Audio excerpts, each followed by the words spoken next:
Athgarh block परिसर थिबा सभागृह जिलापाल अभियोग शुणाणी शिविर अनुष्ठित हो जाइछि। उक्त शिविर में 76 जनकर अभियोग पत्र पंजीकृत होता से 70 जनकर व्यक्तिगत अभियोग थिला।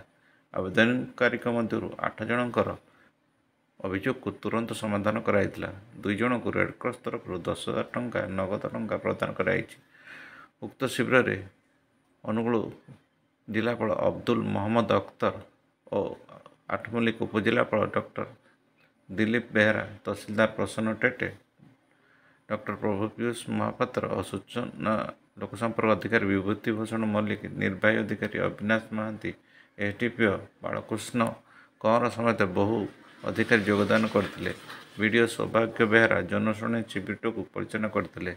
यह शिविर पर आठमल्लिक शिल्प केन्द्र को जाई लैबोरेटरी बुली देखा सहित ट्रेड बढ़िया सहित अध्यक्ष मान सहित आलोचना करते अनुगुल जिलापाल मोहम्मद अब्दुल अख्तर।